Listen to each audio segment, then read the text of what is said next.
time agenda kutuuka bino bistopinge kino njala nkigambe.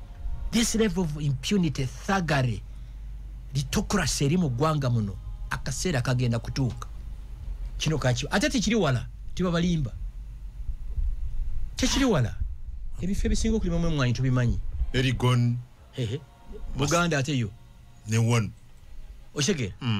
Okono na senzo mu musonezi kino kanchiba buli olunaku lugenda kucha. Kino nkibagamba. Gana malowoozi mujja gajjayo.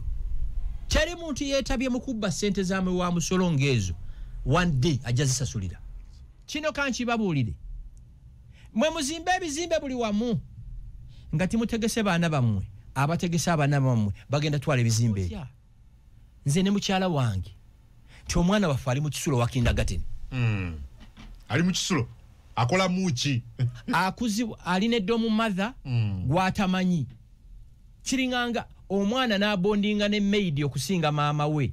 Kitegeeza maama tawa mwana budde. Kungu mbeera ntya n'awakanga fridge ejjudde buli kyakulya ng'omwana wange ali mu kisulo wa primary.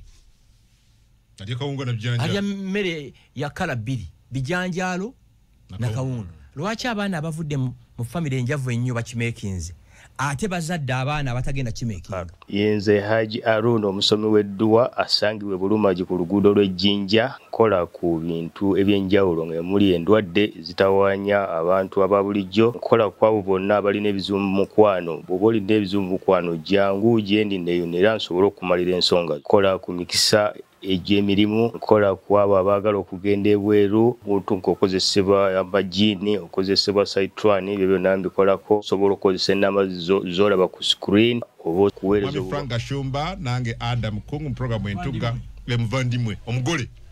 Kino tuli kitaddeku. Yeba ali atyo omugole. Mchala Gashumba Malaika era Gashumba bw'oba olina omukolo gwonna bulijjo mumpandikira kaadi ng'eriko Mr. Frank Gashumba. Kati eno kubeera Mr. and Mrs. Frank Gashumba. Ate bwe bano omukolo mu December kaadi tuzifuna mu June kubanga zijja nnyingi kati. Bakuyita gwe ne mukyalawo. Mr. and Mrs. Bw'oweereza kaadi ng'eriko Mr. Gashumba situjja. Tojja. Olina kutambula naye kujja naye. So you have to be invited together. You and your wife. Kati luli mbadde nga bampita Mr. Frank Gashumba. Kati inakubeera Mr. and Mrs. Frank Gashumba omuvandimwe. So naye baba muyita bateekako Mrs. Malaika Mutton Gashumba. Yes. Nakiri kimu kumuweerera na kumuyigiriza nga alina empisa. Temukolerera abaana mubaweerere beweekolerere. Babeerewo wadde nga temuliiwo. Yes, ensobi gye mukola kwe kulaga abaana by'obakoledde eki en apartment block eno n'eno yo oba okisse. Relaxing na atafaayo ki buli kimu akiina. Era nze ndi extremely worried. Baana ki generation genda bakati mpulira olumu nga ndi mweraliikirivu. Ekyampulidde okunga abazadde okutwala abaana amasomero yes nene ekirala. Gavumenti eno nayo yali taddewo bakakiiko kabuulirize ku bintu amasomero ebintu bye basaba. It's unbelievable. Basaba ebintu ebiri so abnormal. My biggest fear is abayina okubinoonyereza akatebe bananyini masomero. Osanga omuntu omwana ne bamugamba twetaaga bitabo bwe biti. Owulira? Ya ate takkiriza. They even specify. Twetaaga kino katono nnyo mu Gashumba kankuwa ekyokulabirako. 3 years ago nina omwana gwe natwala mu ssomero lya government. Eri obusawo eri emulaga eryo. It's on record because nina ne requirement form yaabwe. Ne bansaba okuleeta langi. And they were specific letter ya Sadolin. Ssomero lya government mulago. Buno obubbi mu Uganda bufunye PhD at every level. There is no functioning institution mu Uganda gy'ogamba nti kino ekintu bakikola nga bwe kirina okukola ki? Bwe kirina okubeera. Mpozi UPDF nze gye ndaba ekyagezezaako okuperforminga roles azo ku defendinga our borders. Kubanga omulimu ogusinga obukulu ogw'amagye kukuuma nsalo zaffe. Yes. Internal security y'eggwanga erina kubeera managed by Uganda Police ne other sister agencies.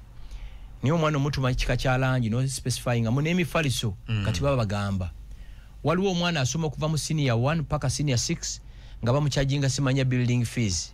sente z'okuzimba surprisingly omwana ono bw'azaala omwana tebayinza muwa discount nti ono mwana taatawo yasomera no kuva mu senior 1 paka senior 6 ya contributing mu kuzimba essomero lino oyagala bakikole bwe batyo n'eggwanga lyafa bintu bya bubbi taatawo ya contributing mu kuzimba ekizimbe ky'essomero kye katukusaliddeko fees tebasobola okitegeera ndowooza so bakusaba building fees ne bakusaba sente za bus ne bakusaba kati baatandise n'okusaba cement some of the requirements ojja n'akasawo naye ng'ate abazadde mwenna mbakubiriza temuntwala bubi omuzadde bw'oba weesobola totwala mwana mu kisulo wa primary omwana basome nga bava awaka omwana buli lwasoma nga ava awaka omuzadde you get to know this young boy or this young girl at a deeper level omwana bw'ova naye awaka n'ogenda naye ku ssomero they will open up bakutegeera ne bw'oba tolina mmotoka waliwo vaani zitambuza abaki abaana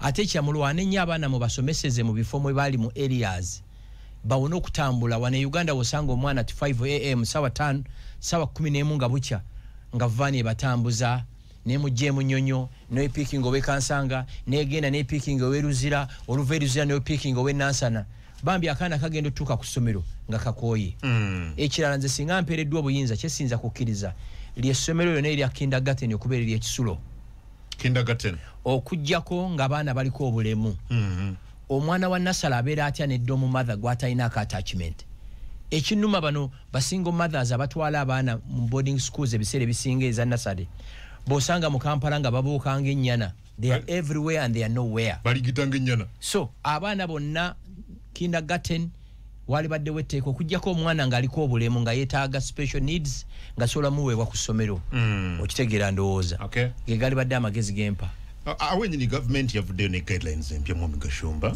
ku baana ba nasara abo rather ku masomero ga ku masomero generally omuli n'okubeera nti abaana ba nasari bajja ku bayina kubeera ku ssomero not before 8 but also they shouldn't study beyond 12:30. It is good in my view, but question ya in implementation. Inspection if twasomeranga mu primary nga ba inspectors ba ministry bagwa nga temubasuubira bagwa bugwi ne singa obuziza abasomesa b'amasomero n'abazadde n'abaana ba inspector bali bazeddi nze mbirivinga a kindergarten it's a place where kids must have fun abaana balina ku socializing ensinga zi Japan ensinga eza Asia abaana abali below the age of 7 bagenda kuzanya buzanyi kuyiga mpisa kuyiga bintu A and B ebirala kati nze nkugamba nti nze ekisooka sisobola kusomeseza mwana wange mu nasale ne mutwala before 9 you can it's impossible tekijja kusoboka babukeza kusawa 10 tekiriyo mu bakeeze nsijja mukeza omwana ayina okwebaka ayina ofuna enough sleep ekisooka omwana omuto ayina okugenda mu kitanda sawa 2 ogw'ekiro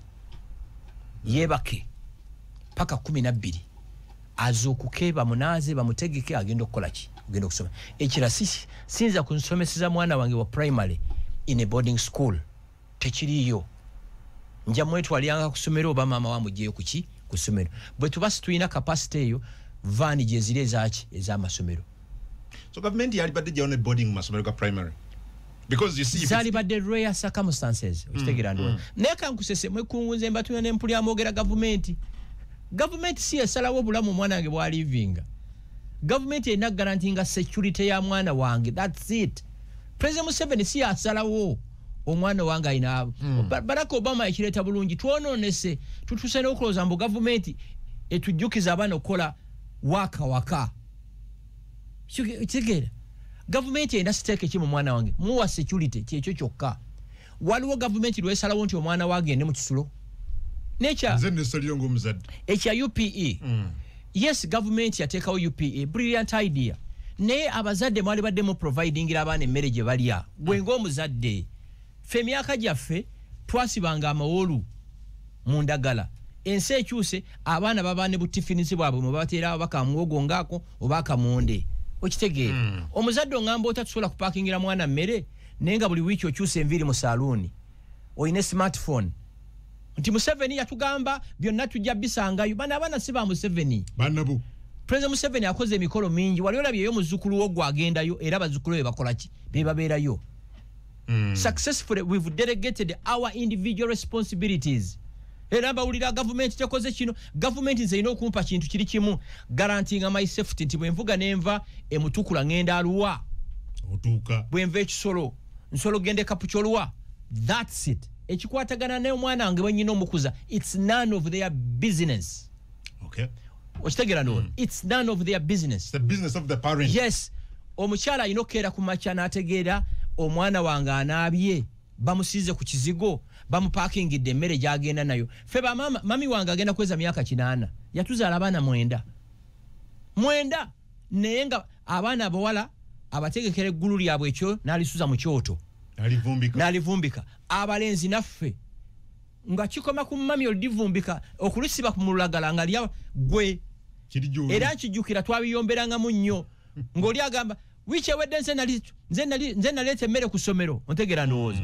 That's the Uganda that I would love to see. Actually Professor Maria Australia yagambye ng'oyagala okuzzaawo okuproducinga ffe tulina okulibootinga families. Lwaki abazadde abanaku baraisinga abaana ffe waffe kitaffe yalina abapakasi abaweranga 40.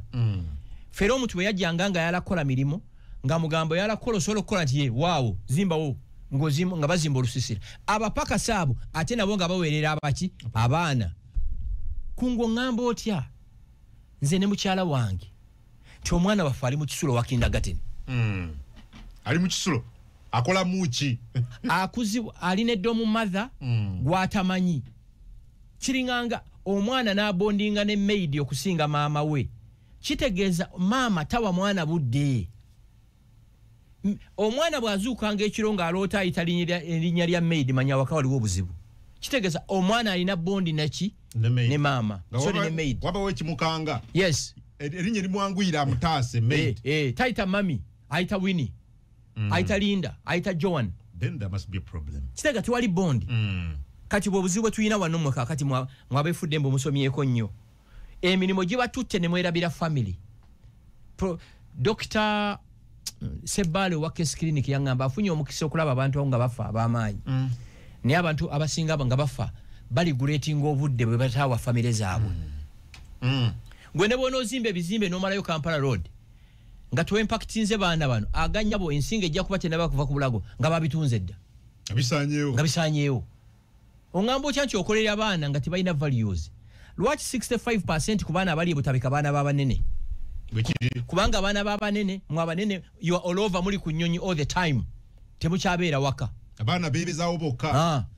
Omwana abeera ne bondi ne driver ne maid okusinga baki bazadde be. Ontegera ndowooza mu covid wano mukwano gwange omupoliisi yaŋŋamba nti abaana be basinga okuyoola abaana b'abaki b'abanene. So it's beyond paying school fees. When bona otwala abaana in the best schools ever nga tobawa budde. Actually omuzadde omunaku afaayo ku baana be asinga omuzadde omugagga delegatinga.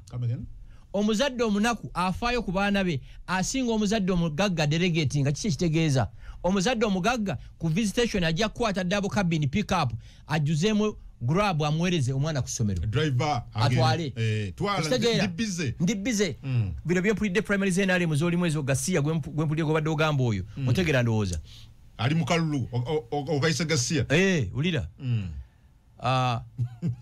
ate nga musese Gasiya era kubanga obubbi bwabadde nze sibulabanga tujja kujjaawo genda wali otegeera omuzadde omunaku agenda ku ssomero na interactinga n'abazadde n'abasomesa ne bamubulya weaknesses z'omwana bwe asinga gwe omugagga adelegatinga. Nakunyumiza President Museveni waliwo omukyalo omu yayambanga ku baana be okubasomesa naye omukyalo oli yaŋŋamba nti buli lunaku nga Yoweri Museveni ayita abaana we bali awo buli lunaku President w'eggwanga.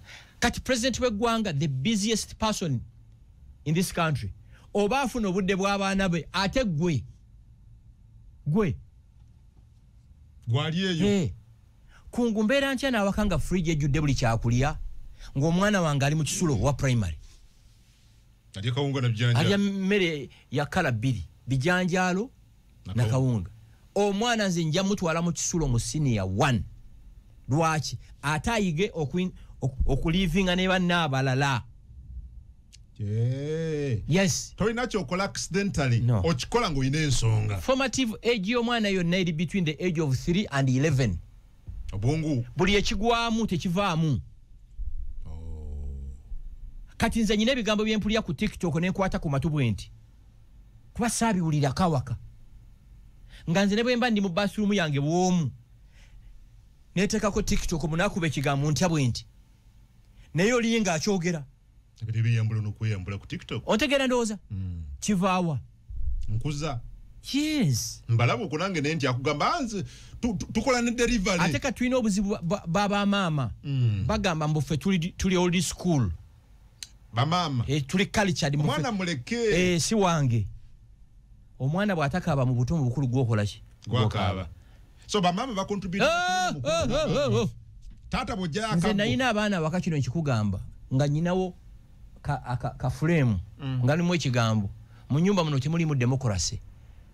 Kumwe mwena sijjukirako yali annonze okubeera kitammwe. As long as you live in this house, sasula school fees zo, sasula medical insurance nkwambaza, temuli democracy. Boba democracy ojja mufuna ng'ofulumye wano. Kitegedde. Eka mu nyumba. Ku baana. Abaana. Wakwata akapande. N'okawandikako. Yes. Mu nyumba yange muno. Temuli democracy. Temunnondangako. Kubeera takitamu. Muli baana bange by the grace of God. As long as mubeera mu nyumba muno, mbasasulira school fees, medical insurance mbambaza temuli democracy. Mulifuna democracy nga mufulumye wano. Nze nsalawo.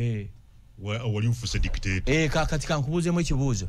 Ffe mu kyalo gye twakulira kitaffe mu holiday nga tukozesa emirimu okuva ku ssaawa emu paka 12. Breakfast nga balina ekipipa kye bakuba bwe tu ne mujja waka. Amulinga basibe.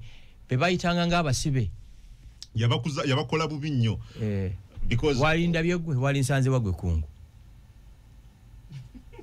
Mwe muwa abaana unlimited liberty ojja kisasulira. Bamama ba contributinze 10 ku 10. Sisa Sarafini we na Magunga. Shiro yasomerako na Magunga. Kati orientation day abazadde yatugamba nti abamama basinze okutta abaana nti batya. Kungu mukyalo we yani erinnya.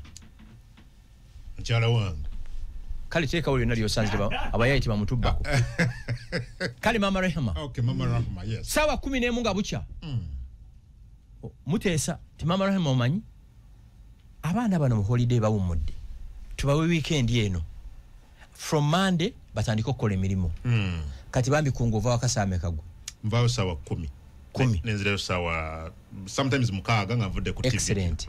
Kati Mama Rahuma abakiza ne bakapaka mukaaga ngabaga tata mwe bwana abasanga nga mwebase munamulaba. Yejja mu decision yali gye mwakola. Gwafuuka omubi. Webale nnyo. Mu maaso g'abaana. Era abaana batuwa n'amannya. Era mu abazadde abampuliriza olina erinnya ly'otamanyi. Mu mutujju biniradeni ebinyanya byonna gwe. Nga tende ne mama akimanyi. Bolowooza abaana bakeera ku makya ne bakola emirimu ne maid.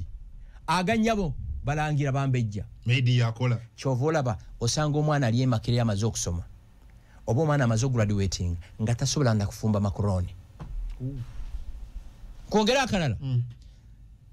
Kungu atesa ne Mama Rahuma. Rahuma ageze mu senior 1. Mount Mary na Magunga oba Kibuli oba Gayaza. Kyomanyi omwana tumugulye grab yenna ne tumwe mitwale 5 nga ka pocket money. Nga mukkiriziganya. Mutwala Rahuma okulipotinga Kibuli SS. Ngokwata mu wallet ngojja ye 5 ngojiwani Rahuma nga pocket money. Ngo mu wishing all the best. Bwe tololamu nga mama mugira yaga abiri. Nga muga tata wo mumanyi aliroko biche ali old school. Bobayo no mukyalo omulala gwe takwagala afa ku baana baki bali. Gwe kungo manyira humanyine mitwale eji. Mama mwadaga. Kati obusibo bujiro bumanyi. Rahuma atandika okulivinga ku budget ya mitwala 2 mweji. 25. Kakati wezimugwa akaina okusala amagezi. Okuzifuna. Ba mama ba constituting a lot kankusese. Fe kitafu yatukubanga emigo kusawanya ku 8 mami natukuba emirala. Teri kuba na sayi. Fe mige yatukubwa nga ne mu nyumba wetumanyi we bagiteeka tumanyi wonti waawe emigo nga mukaaga nga giri awo. Nga teri ayinza kusuula. Nenga toyina joddukira. Taata kyekimu mama kyekimu. Gwe ng'emigo giri mu nsonda wali enzo. Enzo. Nzijukiza enzo. Omuntu yekka gwe nzijukira taata affe gwe yatyanga yali jjajjaffe era nga bozza omusango n'ogende wajjajja n'akuleeta omanye yafaire gaddwa omusango guwedde daddi waffe yali atya nnyo maama we ngera guwedde ogwo era bwe baatukubanga emigo ng'oddukira wajjajja emmanga otegeera so abaana it's beyond paying school fees n'okugula emmere ewaka kankubuuze Dr. Miyingo omanyi history ye ayina chain of schools. Yes, I know that. Ava mu family enjavu ennyo. Lwaki abaana abavudde mu family enjavu ennyo bakimekinze ate bazadde abaana abatagenda kimekinga? Kubanga mwe mugamba munange ensi yakyuka abaana balina rights. Children don't have rights. No, they are children's rights. Teziriyo ngeriwa. Children's rights? Rights zimanyi zimanyi? Right to education, right to food. Bimanyiddwa. N'endala eza pano okulabirirwa. Excellent. Ezani azidibetinzeeko. Mbomwana tabonezebwako. Mbomwana yagenze mu depression. Katufunyiwe ne ba doctor abalwanyisa depression muki? Omwana ino muwoni bakola ensobi muwoni ogusoose. Ogwokubiri muwoni ogwokusatu. Yayo wakaggo. Kuchina okuba kubanga bagufudde muzannyo. Bano ba maid be muina makaga mwe tiwali maid yakera kwagala kubeera maid. Omwana wo watu mutegese naye candidate okufuuka maid. Come again? Candidate. You say that again? Omwana wo. Yes. Bo watu mutegese candidate atenecha no maid tajja bufuna kubanga tasobola. Tasobola. Bajja kumaliriza. Nsiba oguno mukono gwange. N'ogenda abaana bamaze graduating Kyambogo. Makerere, Nkumba, Victoria University. No bagamba abaana abawala abasobola okwala ekitanda, bed. Oyinza okaba maziga. Tebamanyi kwala buliri. Tebabimanyi. Kuba tebateekateekebwa. Bo baga tuve waawo asobola okufumba chai gonywa. Asobola okufumba akatogo. Kubanga ba maama tebayamba baana bano. Ochulide chovola ba there are many single mothers. Bawala balungi nnyo neteri musajja ali comfortable kubeera nabo olw'empisa zaabwe.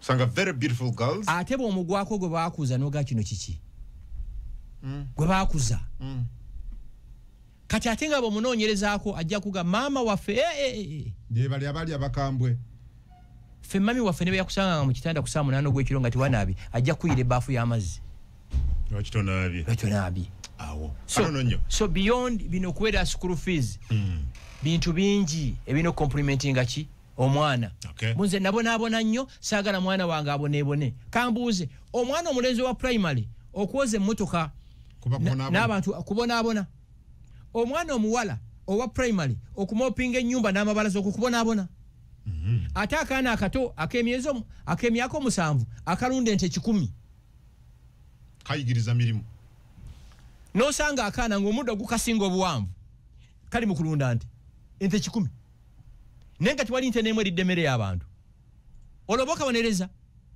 oboka yigiriza kino kankibabuulire mwe muzimbe ebizimbe buli wamu nga timutegese baana bammwe abategese abaana bammwe bagenda twala ebizimbe ebyo kubanga buli kizimbe kyogula kakati buli ploti gyogula yayinako nnyiniyo yagala ogaane era mwabali worried mbu abantu babbye eggwanga lino don't get worried kubanga studies all over the world ziraga nti sente ezibbiddwa obubbwa tezizibuuka third generation. Thank you.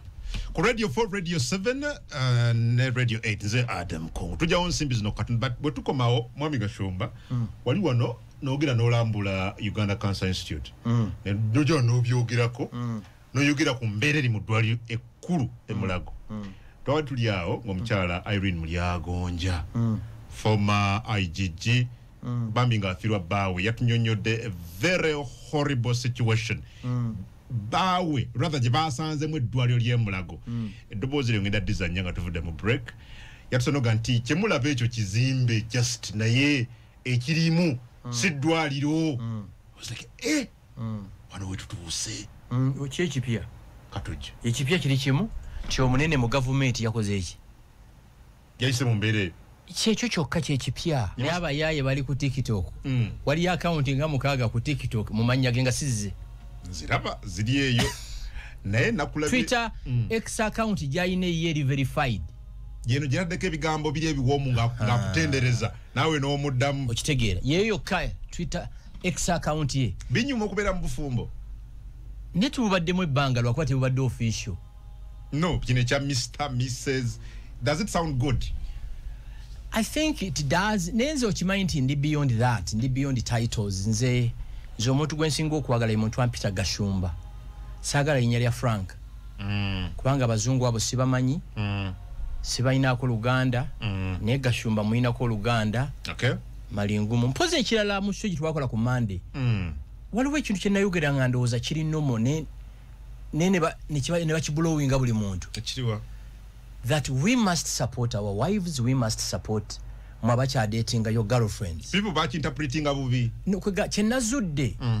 Chenakuba wonti kubanga mbadde nsoma threads za comments ndoza nga 90% ku bakazi bye nayogera boti babina mu bulamu bwabwe. Over 90%. Yes. Kubanga bamu badde bayinboxinga bino byogamba bituufu.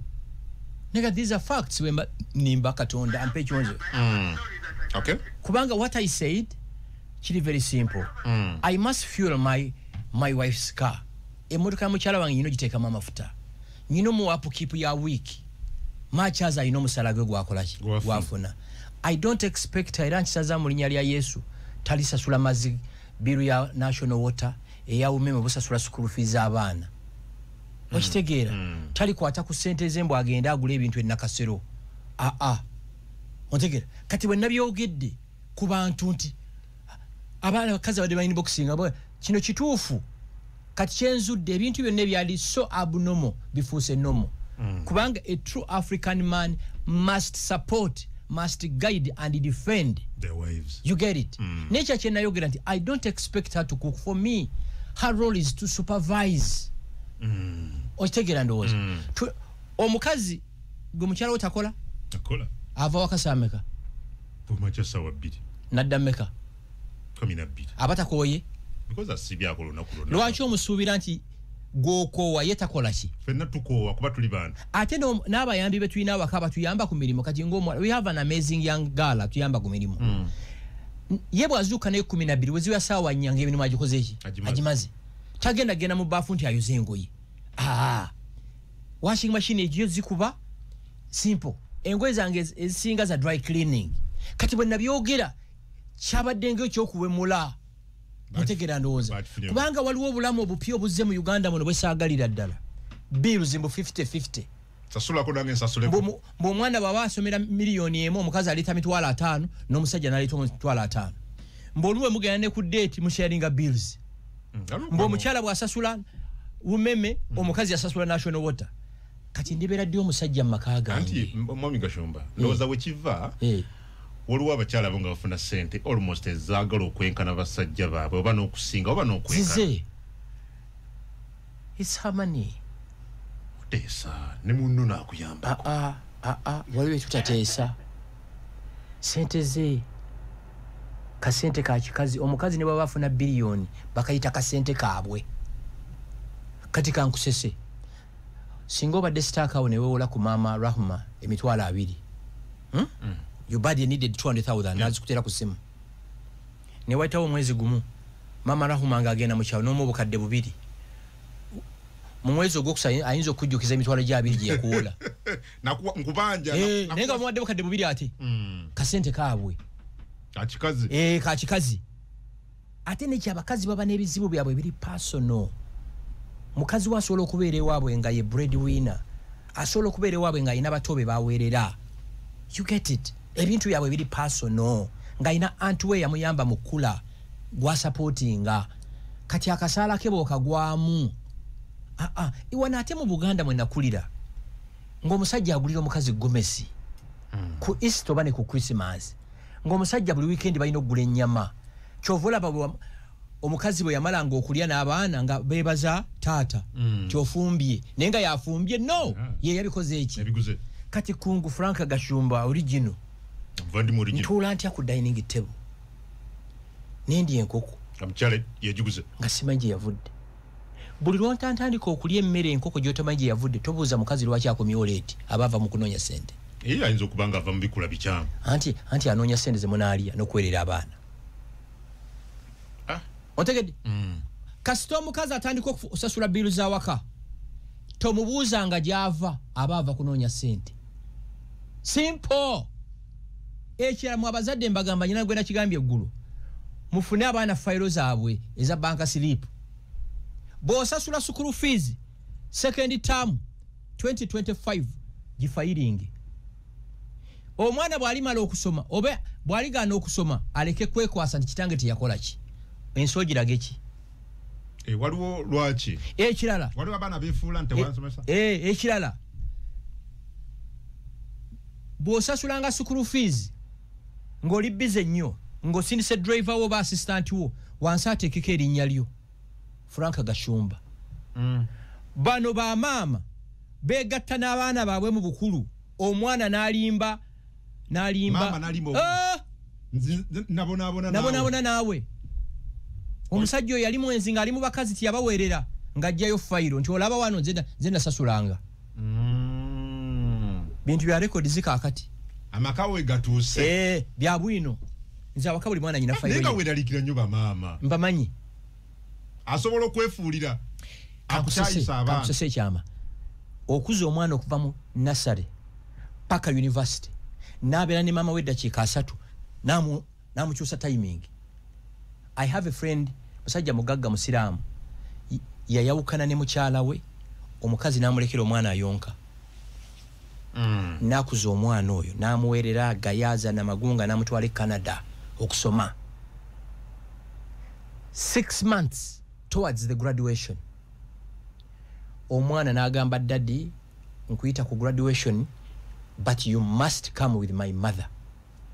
Namugamba, are you commanding me or you're requesting me? Namugamba, it's a must. Hajiti yalinyayo. Ejogo litandise olwo. Teyalinyayo. Kati agenda kizuula later nga maama yalimba omwana omukazi yakundesawo ng'oli muto biki. Otegeera? Hajiti yalinyayo. Omwana na graduatinga, nyina n'agenda, omwana n'abeera mu bulamu emyaka 3 yena n'akomayo wa Haji n'afukamira. Nagamba mama tata nsaba kukola ki? Kunsonyiwa. Mama w'omwana abeera ne muwala wo bamutabani we eddakiika nayo no byonna by'okoledde emyaka n'emyaka. Kati kankuwa example. Ndilake nti Shila mukulu. Singa tolaba nti nayanjudde malayika. Singa oba nali nayawukana ne maama we emyaka 3 emabega. Nga twayawukana. Nefuna omukazi omulala. Nga tamanyi na maama wa Shila bwafaanana. Maama wa Shila bayinza omuga nti nkubulire oyo mukazi yatwonoonera obufumbo. Yanemesa amaka. Naye nga aganyabo wamukana 3 years ago. Nga mwayawukana danani. Naye. Kati kiringanga kungu. Tokwananga mukyala wa mukwano gwo. Tokwananga mukwano gwa mukyala wo. Tokwananga mukyala wa mukwano gwange. Yes. Assuming I have a friend. Yes. Nga ina mukazi we. Mbuuza lwaki? Naye lwakuba sikyakwana. Okay. Kambuuze. Singa omukwanyi nga bamaze okuseparatinga. Oyina mukwano gwa ayitibwa Samola. Yayina mukyala wa ayitibwa Linda. Ne baawukana. N'omukwana nga bayawukana. Can you convince Samola nti bwe baali bakyali mu relationship wali dating? You can't. In fact, neza n'okulowooza nti baali bonna gwe bavirako kwawukana. Ekiraba mafia. Etteeka erikyasinze doctrine number 1. Mafia takwana mukyala wa mafia. Etteeka erikyasinze etteeka ly'obusiraamu erisinga liriki? Kutola shahada. Kati mafia takwana mukyala wa mafia. Ate erikyasinze okubeera ebbi. Mafia takwana mwana wa mafia. Bwekiri mafia takwana mukyala wa mafia. Ate erikyasinze ebbiri bakusibako ejjinya ne bakasuka mu Indian Ocean kwe kwana muwala wa mafia. Ng'oli mafia n'oyagala muwala wa mafia munno. Lwaki mabibwenga? Nabo balina amateeka. Kankusese musajja munna akwazika trailer 40 ton. Nejje mali okujije Mombasa nejitwala egoma ekongo tayinza kwazika mukazi we dakiika 3. Tasobola. Lwaki? Bwekiri. Mbuki. Musajja munno omukabire ennaku n'omugamba you know what? Nina obuzibu ne nyina container yange eri mu Mombasa. Naga trailer yiyo. Nakuteramu n'amafuta.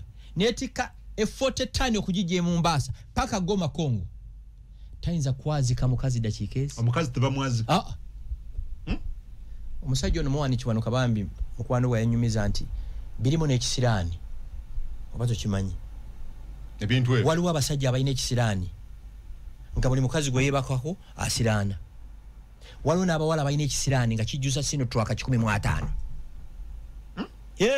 ng'oli bwe yeebaka ne mukyalawo ggwe mwadde abafunyi nze nyina omusajja gwe manyi mu Kampala omwo ne bwe musanga essaawa zino nzira yawaka ekisiraani kyalina ndayira nga ntya Mungu ne bwe musanga essaawa zino okumanya mutya ku kisiraani n'okumulowoozaako obulowooza ne bwe musanga essaawa zino ngamba driver omanyi nvugonze yawaka olunaku lwa lugenda waliwo abantu abalina ekisiraani ekisikire waliwo abantu abalina omukisa kati onoomuwasa ya Allah kyekire kya Buganda tewawasanga mukazi wawasanga nju lwakuba byayonooneka mwabaagala sinyansi zammwe olaba nyansi n'ogamba Allahu Akbar abasajja kati batunulira nyansi sibonna soli java otegeera mu Buganda wano tiwawasanga mukazi tiwawasanga Mama Rahuma wawasanga nju olaba nyansi n'ogamba ona agwana amaka mu Buganda wano nti waliwo family nga buli wogiwasaamu osirana bafa accident bafa butemu nga buli abawasaamu wano mu Kampala ffe tulina abawala betumanya bakuzeekuzeemu tewali yali abakwanya alina mirembe baasiraana yes these are facts kyova olaba kungu bwe walabanga Mama Rahuma n'omwagala nga gwe Kampala ng'okola covert background check-up bebaani mu Buganda wano kimanyi nti wazuulanga omukazi ng'omwagala ennyo family neekugaana negamba olitomuwasa baba balina batunuulidde gwe byotalaba kati omuntu alina ekisa alina lack teri kyenkana favor era bookeranga okusaba Katonda musabe okuganja teri kikyenkana omuntu alina omukisa ogenda okusaba visa ya America nga visa officer omukyala bamweyejinze kiri eggulu ng'essanyu lyalina buli amulaba asanyuka busanyusi muwabuwi tewaliwo abantu bebawa visa covid najja ennyonyi ebisaawe ne biggalawo nga wafunye visa ku makya onoonya sente za tiketi ebisaawe ne babisiba visa oginonyeza emyaka 10 lwogifunye ebisaawe ne baggala ne bakiggala kiba kisiraani teri kintu kyenkana omukisa gyeguli tegeza abakazi bano tubagenda empola nnyo n'abasajja nammwe abakazi mugenda empola abasajja waliwo n'abasajja balina ebisiraani be basinga. It had also become more expensive. We left it and went to Mulago Hospital, and I can write a book about Mulago Hospital. It's called a specialized hospital. But it comes to a point, and this speaks to healthcare in this country. Let him who has ears hear. If on 6B, the private wing in Mulago Hospital, the government of Uganda can fail to provide you with a shot of insulin,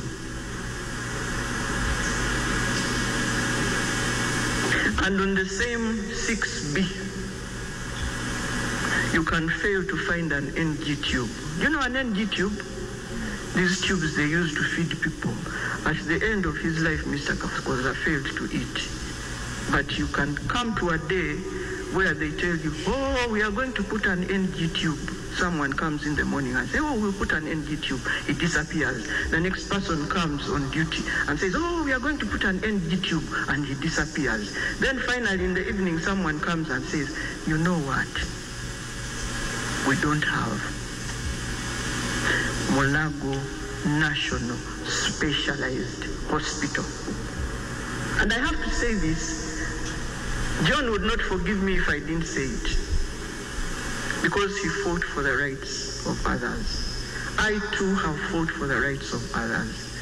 It's my passion to fight for the rights of those who are vulnerable and cannot provide for themselves. So I want to say that yes, we have that hospital there, but I think it's just a monument. That hospital there, but I think it is just a monument. Tulina eddwaliro eryo naye ndowooza kibumbe. Lady Justice Irene Mulyagonja yali kaliisoliiso wa gavumenti, mulamuzi mu kooti za Uganda. kakati ekisooka nange neetaba ku bantu abanyola olw'okufa lwa mwami John Baptist Kakooza bamuzaala waffe tubadde tumanyiganye 1-on-1 kitalo nnyo ne bambi omulamuzi welcome home Irene Mulyago nnyo omulamuzi bambi webale bwe bulamu bwe tubeeramu ffe everyday tuha kyamushookinze nganze bwe nali shocked bwe nagenda mu Cancer Institute tomunenya abantu abasinga obulamu bannayuganda obuli ababulijjo bwe balimu tebabutesitingangako nze nakunyumiza encounter yange ne Mulago Cancer Institute ntya nayo kaakati era nsinzira ku Radio 4, Radio 7, Radio 8 bw'oba toyina kalwadde konna mu bubiri gwo isa akatambala mu maaso saba Katonda akutangire buli kintu aleke kuleetera bulwadde bukuwarantinga genda mu malwaliro endwadde ze ez'amaanyi kansa mitima ng'ebyo yes Mulyagonya mulamuzi wa Supreme Court waki Constitutional Court very experienced yaliko IG Joyce yagamba nti buli mubbi gwagoba yasonga ino omulyango gwe yasonga ko nti addukira ku mulyango guli so bambi temumu criticizinga bino ebintu bw'oba kyonna babitestingako you can't know omulamuzi at her level n'akwata microphone mu kereziya ng'ensi yonna n'ayogera ebyo bwe bulamu bwe tusiibamu everyday bwe bulamu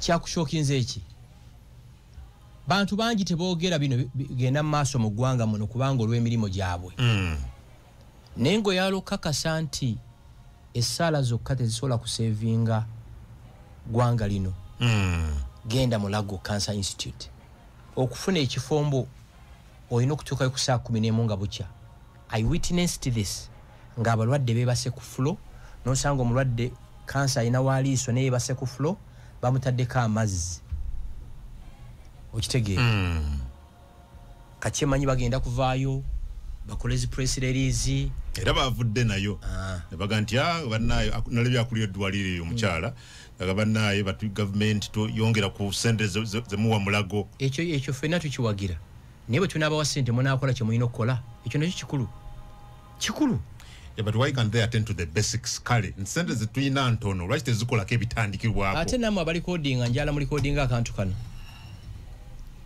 singa tuyina serious administrators of this country Minister of Health mwali badde muteekawo committee eri constituted by the best doctors in this country lwaki case za cancer zishootinze beyond the roof kungunze buli lunaku 2 mpulira y'omuntu gwe badetectinze mu cancer kiki cancer onaavaawa ava mu mmere gye tulya ava mu ki singa research yatandika yes people would be concerned but they seem not yes ekirala Mulago eri overcrowded lwaki tewaliyo regional centers zisobola kuhandolinga bintu bino osanga omulwadde w'eggulu ng'ali wano n'osanga ow'ekabaale ng'ali wano singa tuyina 4 regional referral hospitals nga ziri up to speed Mulago tiyali badde crowded nga ziringa UCI yes unfortunately nti omulwadde neyalwalidde Kanungu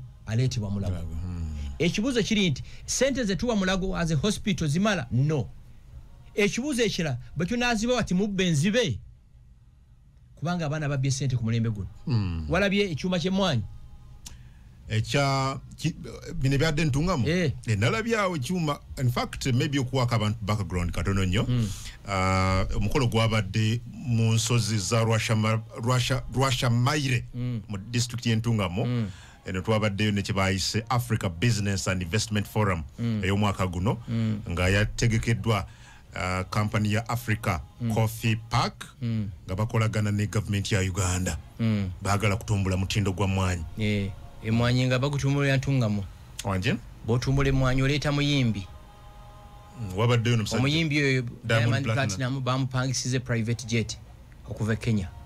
They hired a private jet ne musula Entebbe ne bapangisa helicopter okumujja Entebbe paka Ntungamu. Okitegeera sente zaamwe wa musolo n'asasulwa. Bangambye ababaddeyo badde nga abaggulawo a 7-star hotel. Okitegeera. What? And I know it. Video no. And I know it from a source. A company wakajiwa over 126 billion. Zikolechi. Mbukuteka factory ya Mwanyi. Tewali document yonna eraga stake government je ina muntu obatu ina over 40%. Omuvubuko yennyini oyo wa Inspire Africa yomugo bawa 9 billion ayigiriza okusomesa bana Uganda okunywa coffee. Oba bana abanyowala jani amu bayigiriza ne bia simanyi. Auditor General's report neraga nti yakolayo omusomo gumu oba gwali Mbale. N'abayigiriza abeyo okunywa coffee. Ageze n'akabuto kakati si oli mumanyi oyo tugume. Neda mtujiro. Teyenze gashuma nze kungu. Ze sitisibwa nti omuntu omukunsi kuno. Ogu ye Allah ye Katonda. Ne antikati. Nimbye. Tumupime kilo ze yayina emyaka emabega ne kakati. Over 126 billion tax years men. Bangambye ababadde kibalabanga mukolo a lavish bajira batya? A lavish event ngayo. Badde nga abalonchinga a 7-star hotel e Dubai ne Mwanyi. Amasapa gabadde kuli.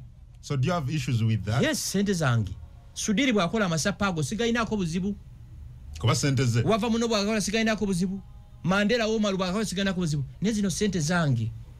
You said over what? Over 100? Over 126 billion. Taxpayers' money. You have the evidence. Yes. Yeah. Ochege, you seem also to have issues with the Sina issues na bali genzewa ebife bisingo kuli mwe mwanyi tubimanyi erigon Buganda ateyo ne one ochege okono na senzo mu musone kino kanchiba buli onaku lugenda kucha kino nkibagamba gana malozi mujagajjayo kyali muntu yetabye mukubba sente zamwe wa musolongezo one day ajazisasulira kungu tibakulima mu bana Uganda basiru bino babiraba Diamond Platinums bamupangisiriza ennyonyo okuva Tanzania simbi ya muwa musolo ne bamupangisa ne helicopter okumujja Entebbe simbi ya muwa musolo sente zoze bamuwadde tetuzimanyi na muwenu situzimanyi ne bajja n'abayimbi e Kampala yevuni gye nasoose okulaba ey'emmwanyi eriko abayimbi Coffee Marketing Board eyo giraba daddi waffe yasubulanga emmwanyi ng'azireeta awo mulabe bugolo byawo Coffee Marketing Board we yabeeranga nenjala omuntu omwave yandage nti mu biseera ebyo bakola ebyo by'amasapenge ebyo that abali ku mwanyi. You've looted this country with impunity eggwanga libbiddwa with impunity mu ngeri y'obwanantagambwako ddala babadde batongoza bintu bya mwanyi oba waliwo ekirala George aniono Ronald Reagan yagamba talina buzibu n'abavubi balya sente ng'ekivubi kubanga zaabwe era be bagenda mu nnyanja ne bavuba nkiddemu. Former US president yagamba talina buzibu n'abavubi balya sente nga endya y'ekivubi kubanga ekyabajja kuddeyo mu nnyanja bakwate b'ennyanja ebirala n'abavumenti abasente za gavumenti ng'abavubi akitegedde kubira mukama engalo ez'amaanyi Sudiru Paleria Sagodoni wava munno n'omuntu omulala yenna bw'ayona sente nga bw'asanze sente zize ne sente y'omusolo basajja mu mujoga kwabadde kwolesa masappe nalayo obutambi n'enkwata ku ttama nalabye ebifaananyi ate bangambye balina kati bakole fujjo le bakole eyo baba etaaga ettaka lyo ne bakugamba n'ogaana nga baleeta tractor ng'esende eryabe nga baliyiweewuwo nga tolina option okitegeera time agenda kutuuka bino bistopinge kino njala nkigambe. I can tell you this level of impunity thuggery litocracy eri mu ggwanga muno akaseera kagenda kutuuka kino kakyo ate tikiri wala tibabalimba tekiri wala Mami Gashumba omanyi mutya muli batiitiizi bikabyo yogedde. These are facts. Batulageyo Anthony General atulage document yonna nti mu sente z'omuwi w'omusolo government ena mu shares bweziti mu company eyo batebolinge document tuina mu 40%. Mwe mwasoma kife betwagwa otanze n'okubuza 9 billion okunywa kaawa zakola ki bamuwa 9 billion okuyigiza bana Uganda okunywa kaawa nyaba na batwanya karibu banywa wine banywa champagne ani yakubayigiza the same person. Yes, the same person. Mulungi nnyo mukwogera 9 billion kateka ko 126 billion mwabata tegera sente billion mugimanyi billion ebera mu milioni 10 billion emu ebera mu milioni 10 ezo ze milioni mekezo mpitirivu mutabalika so twatole sachi entungamu impunity mwogere fe tujja kuzono nanga batukola ki ngaba tuwetaaga kutegera ndoze ne basasula waliwo ebintu byolaba mu Uganda nga tuwetaaga bikola ki ensonga kirabika tugikonyeeko next time tujja expanding neka nkubuli kibayite ekisirani osobola okuba ne moloka 3 awaka nga tukyakwana ng'olina bawala 2 oba 3 which is very okay n'okubira Linda bane musonyiwe timugamba nti Linda yalina ekisirani. I'm just giving an example. Please, boba linya lyo Linda, just forgive me. Okay, let me come and pick you up. No kube moroke sausage muzonega no kwaka. No gendo kube endala ngompira gweddemu omuka. Eyo kusatu nga baatu bagibyeko. Noga kino kiki. No kivaako. Omulala nakubira ate. No kube moroke muzone kyaka. Ekiramu kimanyi nti no wali abakazi nga balina omukisa okuweebwa nga buli amukwana amuwa. Yes, wano waliwo abakazi abatalina mukisa guweebwa ng'omuyaaye amutwala mu loogi ey'emitwalo egi n'akola byonna byagala okukola omuyaaye n'atasasula na loogi eyo omuyaaye n'afuluma mbubaka agenda ne sente ku mobile money n'atadda omuwala n'asingayo simu ye. These are facts. Waliwo abantu abalina omukisa oguweebwa. Ate njala bukyegenze kino from today. Njagala mutunulire mmoloka ensajja zonna ze baalagire Kampala abakazi abazivuga babeera average. Si bali bannalungi bakalaala. Mukyegendereze.